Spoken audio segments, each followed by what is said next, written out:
That's new. I haven't had that before. Yeah, no, we are going to be recording this one. We'll throw it up on YouTube for those who couldn't make it live. So for YouTube's benefit anyway, let me introduce myself. My name is Jason. I am the director at ProFit Health and Fitness. Yeah, we're talking anything after diet and exercise tonight, or the morning, whenever you happen to see this. So thank you everybody for coming along and spending your evening, morning, whatever time it is with us. After all, there's so much more to nutrition and training than just, cutting calories and monitoring food and just doing the same thing day in, day out. And this is what's next after that stage. So we are going to make the assumption that your diet and your exercise are bang on at the moment. And this is what's in store for you after that. Or maybe your diet and exercise aren't quite up to scratch and you need to up your game. And this is a bit of an insight as to the potential of what's next. So bear with me. If you do have any questions at all, we want to make this as interactive as possible. Feel free, throw them up in the chat, or if you're watching Facebook, my phone is on its last legs at the moment. So, oh, we don't want that. I don't want to hear my voice. I will have Facebook open anyway. So if you've got any questions, feel free, throw them up wherever, whenever. If you're watching this on repeat, there we go. There's the video I want.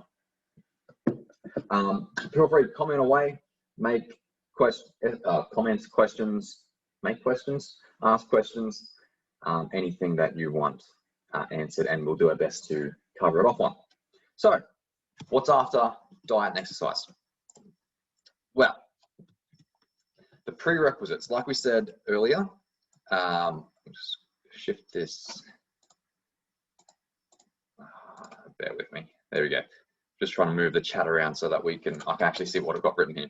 The prerequisites, basically it's consistent nutritional targets achieved for so long, a set period of time. That time frame will vary depending on the individual. So you sort of have to be physically at a certain point. Now, again, that certain point varies from person to person. It's not like, you drop below 10% body fat and bam, we can automatically progress you on. It's not quite as clear cut as that. It's pretty much a conversation between you and your coach. Do you feel ready to progress and feel comfortable taking your nutrition to the next level, or your training to the next level? The coach will either say yes or no, or maybe it was the coach's decision to progress you on, and that's cool. So you'll see a lot of competitors, whether that's I'm going to use bodybuilding as an example because that's where I dwell at the moment, but powerlifting, Olympics are on at the moment. If you're watching this on repeat, where we've got the 2021 Olympics in Tokyo streaming right now. So, any sort of sporting goals, they delve so much deeper into their nutrition than simply sticking to a diet and going to the gym 5 days a week. So there's so much more to it than that, and they can really fast track your results along, which is why we as coaches are so adamant about, number one, compliance, number two, consistency, and just number three is just ticking things off your task list and really having you prove to not only yourself but to us as coaches that you can actually stick to this. And that's this first point here, making consistent nutritional targets achieved, or consistent nutritional targets, sorry, as well as your training. So your training, we've covered, I won't get into depth about this on this video, but we have covered it in a previous video, that your training and your nutrition all sort of work in together. So it's just that big balancing act there. Making progress towards your body composition goal. For the most part, like being in the industry as long as I have, the 85% of the people we see want to lose weight, tone up, or get big, get lean. The good news is it's a very similar training style. It's a very similar nutritional style as well. So, but basically, it's stripping some body fat and either gaining or maintaining your lean muscle mass. I do want to point out this bottom one here, the visible versus subjective changes to your body. Those things are things like the way the clothes are fitting, all the way down to how you actually mentally feel about your body. And hey, maybe this bit doesn't jiggle around as much as it did last week. That's awesome. There may not necessarily be any objective changes, i.e. measurements, but feeling stronger, feeling toner, feeling leaner, it's all a positive composition goal, which is great. And this final point here under prerequisites here is the ability to bounce back after a splurge. So number one, I do not encourage splurges or cheat meals. They will nearly drop the F-bomb there, but they will stuff you around. You know, we worked it out, and I've told all of my team this. We worked it out, one 8-week challenge a few years ago, that one cheat meal, depending on the cheat meal, is enough to put you back 5 to 7 days worth of progress. It all needs to come off. You've done all this damage in one meal, so we have to work it out there. So it's very slow, and the ability to bounce back. So I know there's a couple of people that have gone to weddings or baby showers, or something eventful, and which is great. You know, we want to encourage you to get out there and enjoy life as best you can. But don't go mad with it. Don't go stupid. The ability to bounce back is saying, okay, I had a glass of champagne at the wedding. I had whatever meal was provided to me at the baby shower. I had a piece of cake for my partner's birthday. Awesome. You know what? You're enjoying life. It's not a regular thing. How we bounce back is say, okay, cool. That's what I did. Let's get back on the wagon 100%. Taking our numbers, taking our nutrition to our spit it out, taking our nutrition to the gram, hitting our macronutrient targets to the number. Okay, and like I said, just on a side note there, the food will still be there tomorrow. Okay, you don't have to eat everything in one sitting. Trust me on this one. We've all done it, myself included. You don't have to eat it all right there. You know, get out and enjoy life. You can, have a medium meal instead of a large, similar sort of things. They're the prerequisites. So I'm going to assume that you can do all of those things, hit your numbers, be consistent, so on and so forth. So what comes next? So these are, we're going to go through these points in depth a little bit later. So this is basically more of a table of contents more than anything. We've got a lot more flexibility with your nutrition, your various nutritional targets. So that's where the fun stuff happens, especially for me as a coach. I love planning out those different days for you, just to really get the best out of every single day, particularly with our competitors. That's going to be a big thing for you guys. Deloads and diet breaks. This is probably the easiest thing to incorporate into your training and coaching. And I will get into this one. That's a pretty fun one. Everybody loves a diet break. And we can also look into more specialized goals, something towards you. So it's not just, I want to lose weight. It's not just the specificity of how much weight do you want to lose. It's, it could be sporting goal. It could be postural, etc., etc. So again, we'll get into them, but let's start with how nutritional changes can benefit your goal. Okay, so we've got basic weight loss. Actually, all of these things, let's fly through this one. What happens here is if we sit in, let's say, a calorie deficit. Okay, so we're trying to lose weight. Again, 85% of the people we speak to want to lose weight, want to lose some body fat.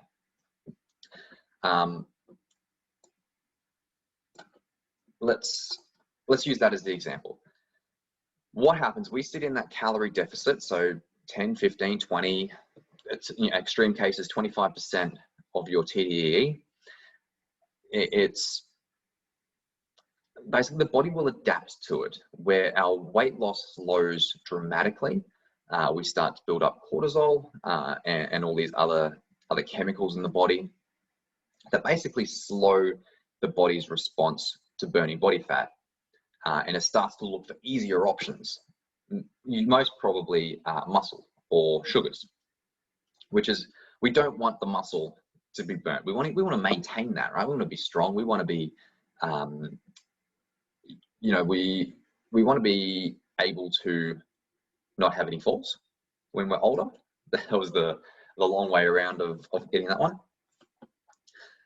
Also muscle gain, like we said, just to touch on that one again, we want to try and maintain as much muscle as we can. And if we're always sitting in that deficit, then it's just not going to happen. It might maintain a little, but you're going to lose a fair bit of it. All of our guys know the dual fuel tank analogy that we use. So yeah, I won't get into that one there. If you want to know more, feel free, shoot me a message, or even through Facebook or Instagram. I put my Instagram handle up on the front page there a little while ago. Just flick on back. And of course, performance and competition goals as well. So, you don't see these elite athletes at the Olympics going out and, chewing on takeaway before their big meet, right? They've got their special nutritional plan that they have to follow. And that's designed to give them the best performance in whatever event they're in. Okay, so the thing is, but anatomically, you are no different to them as athletes. We're still human beings. So I would like you to treat your body as if you were an athlete. So you're training, you may not be training for that 100-meter sprint. You may not be training to swim, the individual medley or whatever. You're training to lose weight. You're training to gain muscle. For our competitors, you're training to get on stage and bring the best physique that you can. So we're always training for something, therefore giving you the right to call yourself an athlete. And I want you to think about that and really just use that athleticism as that standing point, the diving block to get you to the next level. After all, it's all in the head, right? But again, back on track here. What's next after you're hitting the diet and exercise to achieve flexibility? So multiple meal plans. This is the fun stuff. I put up a post the other day, I think it was Instagram, about using chicken brown rice or chicken rice and broccoli as like a basic meal plan as the example, because it is basic and there's no variables involved. So once you can hit those numbers, then comes the fun part of adding multiple meal plans. So instead of chicken one day, you might have beef. So you can pull out, okay, I'm going to have this meal, this meal plan today.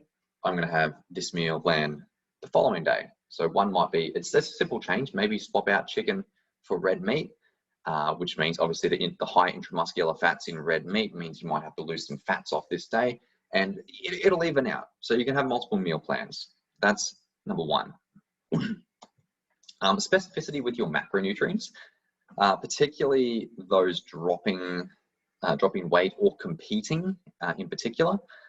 When should you eat whatever nutrient or the bulk of those nutrients anyway? Carbohydrates, for example, pre-training or even the meal prior to training is always a great example for that.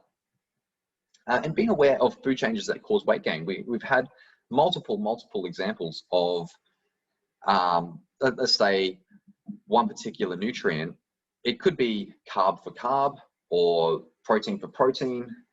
It doesn't really matter, but that single swap is enough to cause weight gain or maybe a dramatic weight loss as well. So just being aware of how each individual food reacts to the body, hence the simplicity of chicken, rice, and broccoli. You know, 3 ingredients.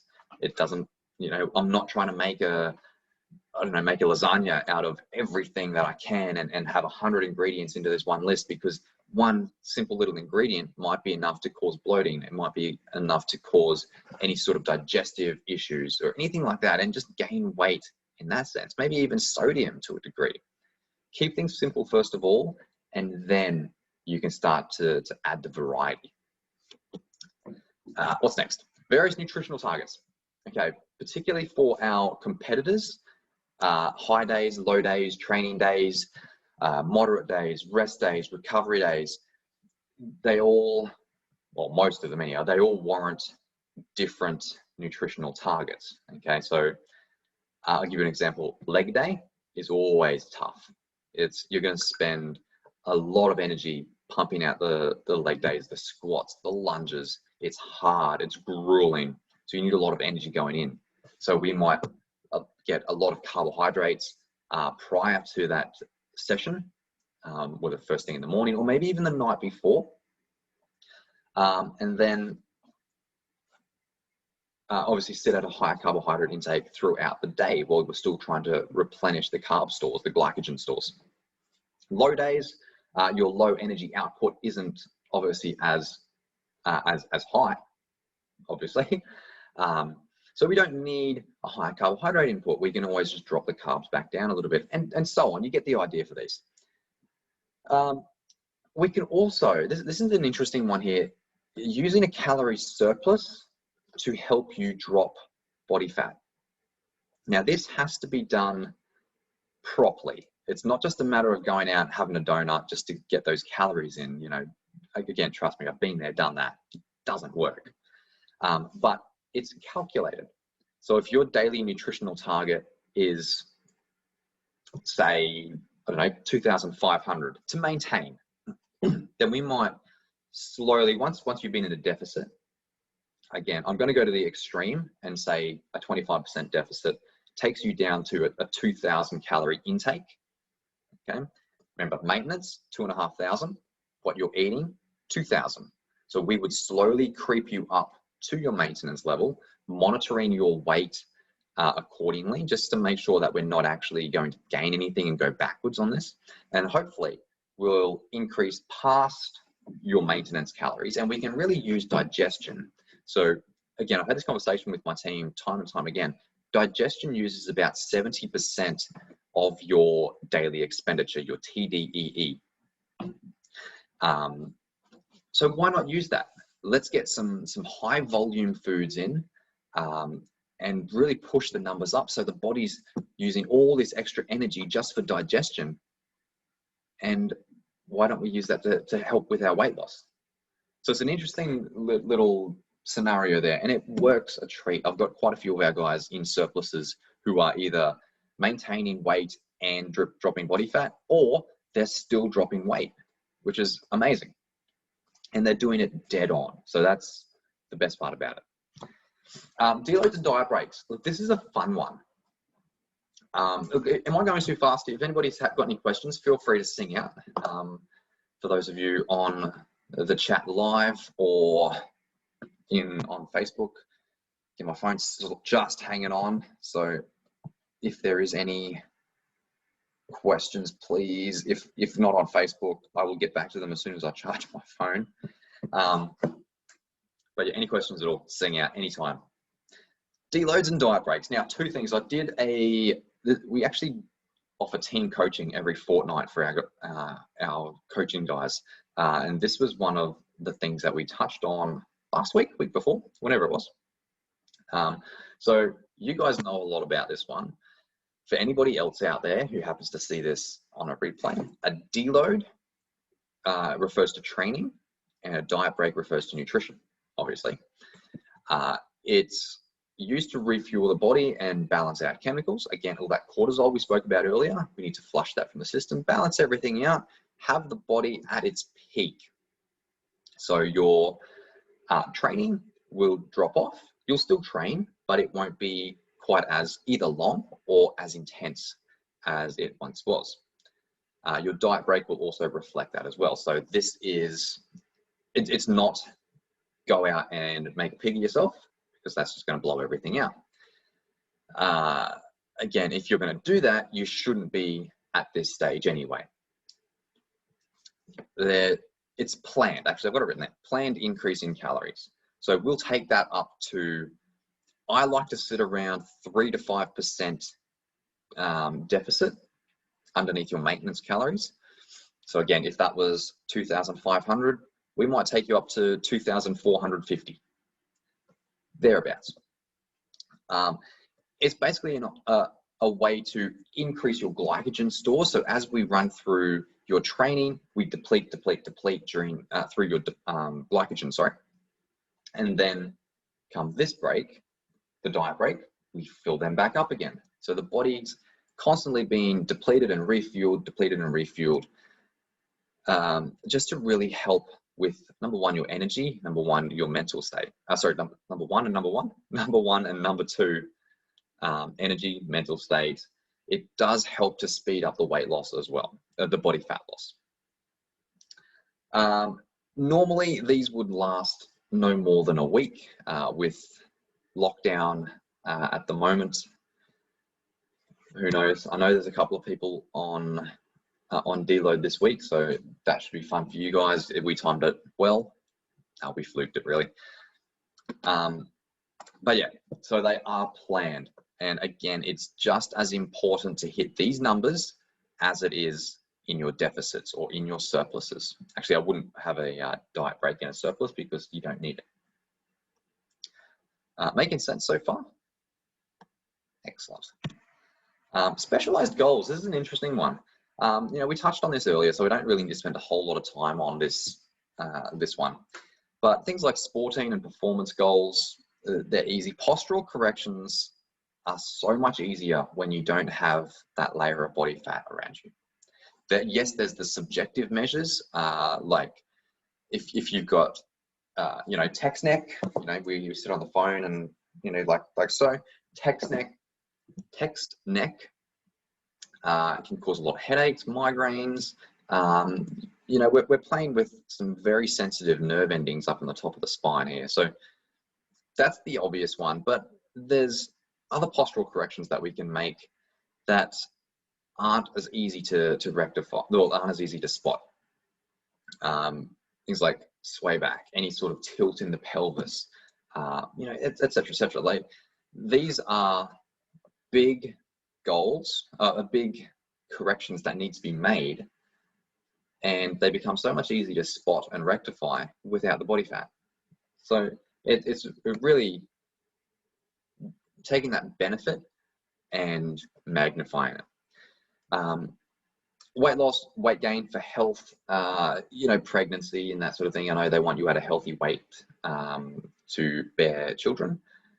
That's just the example there, but there's tons, PCOS, the list goes on. It's late at night here, so bear with me. Moving on, anyway, even more flexibility with nutrition. So this is the last thing we want to hit, want to chat about. This is all about living life. So once you can prove to yourself and prove to your coach that you can just bounce back and hit those numbers dead on, if you are getting a little bit out of hand with your eating, you can just go, bam, let's go back and hit it. We'll take everything to the gram. What we try and do is, actually, I'll take it back a step. When someone first comes and joins our coaching team, we get you to go to the gram, proteins, carbs, and fats. We take those macronutrients very seriously, almost to the point of obsessive. Now, once we get past that point and we're hitting them again and again and again, I'm going to give you that flexibility. I'm going to tell you not to hit your numbers. So proteins and carbs, I'm going to say about 5 grams out. Fats, because they're so calorie dense, sort of around that 2 to 3 grams away from actually hitting your numbers. Why do we do that? Is it sort of stops the obsessive compulsiveness of, being so anal about hitting numbers. And it will allow you to live your life just that little bit more with that freedom And again, if you want to go out with friends on a Friday night, go and have a steak and salad at the pub. You know, those sorts of things. You know, it shows you that you can have a much better relationship with food. We call that intuitive eating. Okay, and of course I've got socializing there as well. So that's what's next. There is a whole wide world of nutrition and training and everything. Well, there's not a whole lot of training in this webinar, actually. Beyond just calorie deficits and hitting the gym 5 days a week. You know, there's so much more to it than just the monotony. So stick to it. Prove to, like I said, not only yourself, but to your coach that you can progress and you can hit those numbers and be consistent and be compliant. And there's so much more out there for you. So I just want to give you hope, because I know what it's like to start a training plan and a nutritional plan and just not have any light at the end of the tunnel. So look, I hope that helps. Yeah. Are there any questions before we do wrap this up? See if this the phone's still got a bit of life, so we'll see if there's anything on Facebook. If anybody has any questions, please sing out.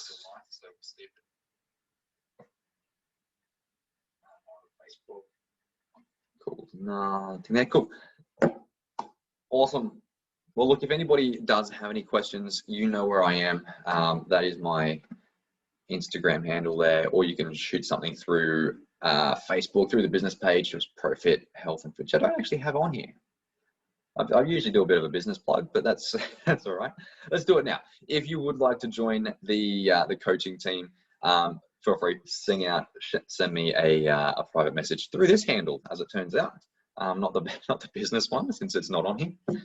But yeah, sing out. I'll answer any questions that you've got, and we shall go from there. Sounds great. Thanks again for coming along, guys. We really do appreciate it, and I hope you got something out of this little chat. So thank you again, and enjoy your night, enjoy your morning, whenever you're watching this, and we'll chat to you very soon.